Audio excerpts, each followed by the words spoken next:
Hoy, 6 de agosto, la Iglesia celebra la Transfiguración del Señor.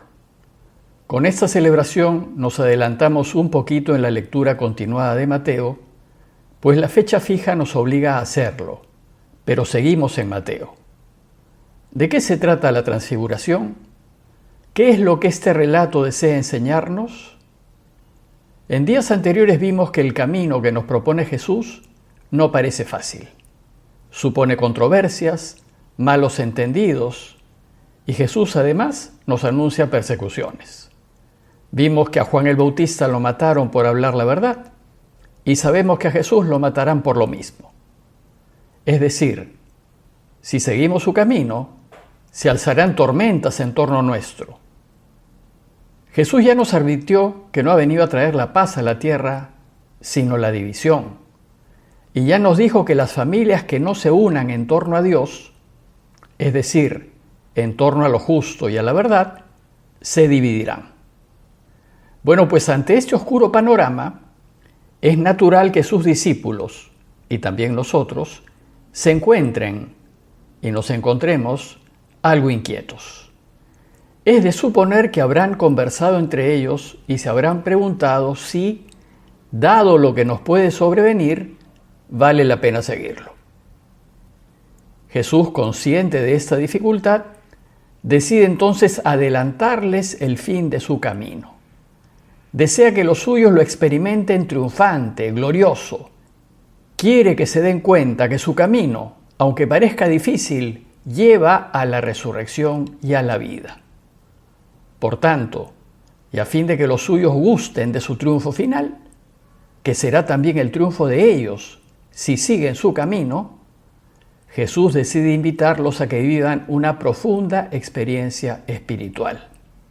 Y así experimenten cómo será el final de su camino. Su deseo es que sus discípulos no abandonen el camino ante el miedo de las grandes olas y del fuerte viento, sino que se animen a seguirlo. Pues si ellos lo siguen a pesar de las dificultades, podrán disfrutar de su misma gloria. Nosotros no necesitamos vivir esta experiencia que vivieron Pedro, Santiago y Juan, porque nosotros ya sabemos el final de su camino, ya sabemos que Él resucitó y sabemos que su camino es un camino de vida. Pero ellos aún no lo han visto resucitado. En consecuencia, la transfiguración del Señor es un adelanto de la gloria que Jesús alcanzará al terminar de recorrer su camino, para que sus discípulos confíen en que su camino es un camino de victoria. Voy a leerles el texto de Mateo 17, 1 al 9, y luego lo veremos en detalle. En aquel tiempo Jesús tomó consigo a Pedro, a Santiago y a su hermano Juan, y se los llevó aparte, a una montaña alta. Se transfiguró delante de ellos, y su rostro resplandecía como el sol, y sus vestidos se volvieron blancos como la luz. Y se les aparecieron Moisés y Elías, conversando con él. Pedro entonces tomó la palabra y dijo a Jesús: Señor, qué bien se está aquí. Si quieres, haré 3 tiendas, una para ti, otra para Moisés y otra para Elías.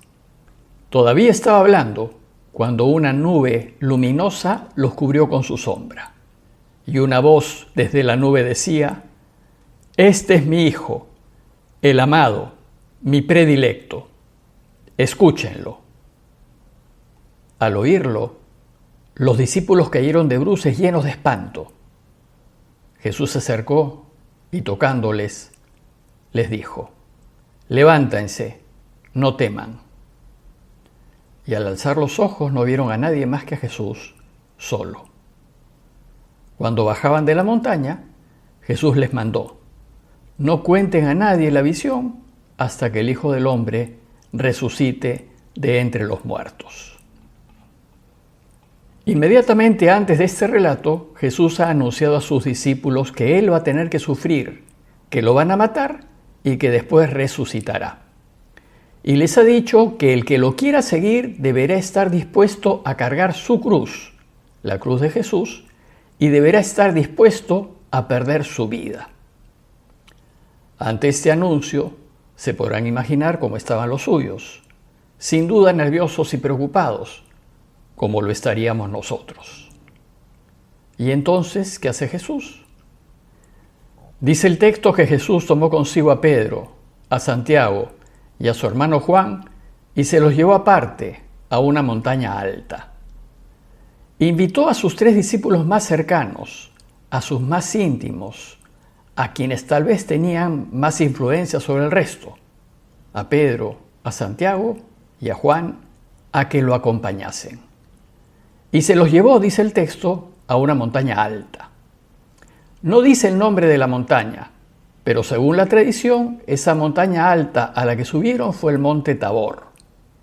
El Monte Tabor tiene más o menos la forma de una caparazón.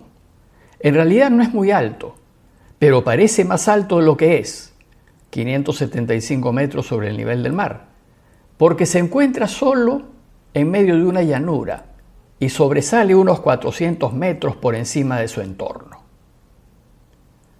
Mateo nos dice que al llegar, Jesús se transfiguró delante de ellos, y su rostro resplandecía como el sol, y sus vestidos se volvieron blancos como la luz.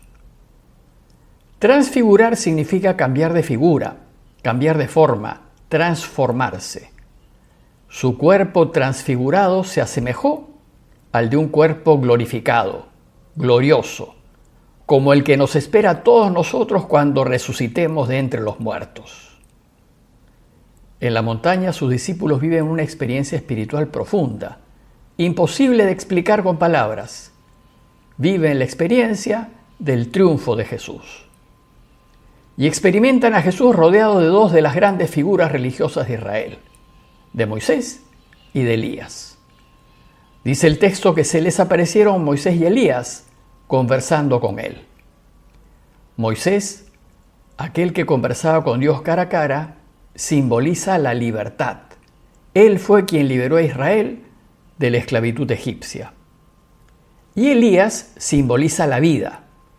Según la tradición, Elías nunca murió, sino que fue llevado al cielo en un carro de fuego. Las figuras de Elías y de Moisés buscan indicarnos que el camino de Jesús lleva a la verdadera libertad y a la vida.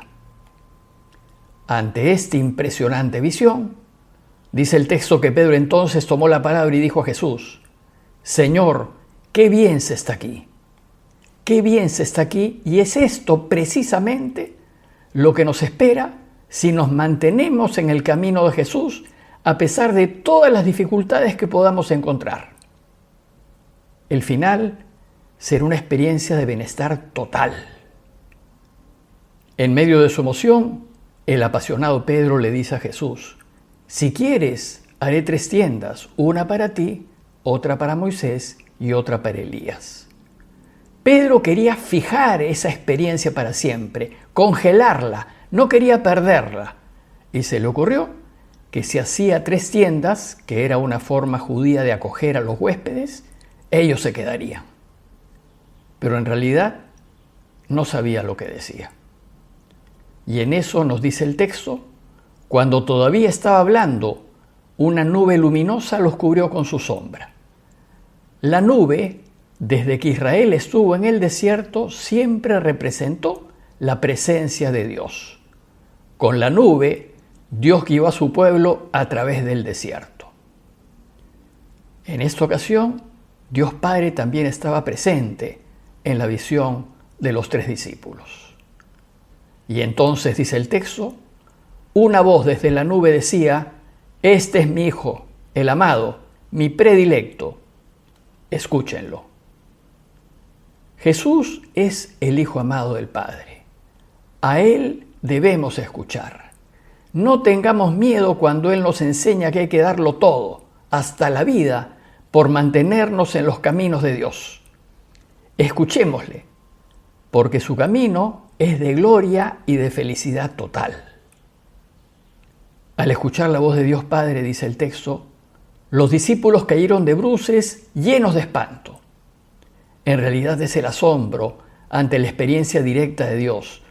Es la estupefacción ante su poder y su grandeza. Y entonces terminó esta extraordinaria experiencia. Jesús se acercó y tocándolos les dijo: levántense, no teman, pues nunca hay que temerle a Dios. Y al alzar los ojos, ellos no vieron a nadie más que a Jesús solo. La experiencia vivida debió ser impresionante, y así como comenzó de pronto terminó. Lo importante era que a ellos se les quedase grabado en sus corazones que el camino de Jesús nos lleva a Dios y a una felicidad indescriptible. El relato termina con una orden de Jesús. Cuando bajaban de la montaña, dice el texto, Jesús les mandó: no cuenten a nadie la visión hasta que el Hijo del Hombre resucite de entre los muertos. ¿Y por qué no contarlo? Porque los demás no entenderían, les parecería una locura, ya que solo lo entenderán cuando experimenten a Jesús resucitado.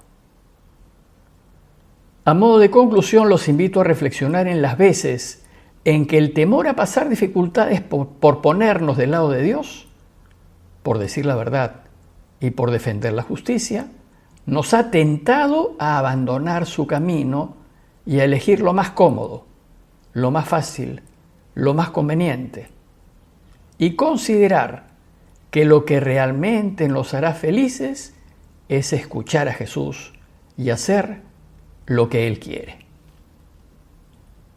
Parroquia de Fátima, Miraflores, Lima.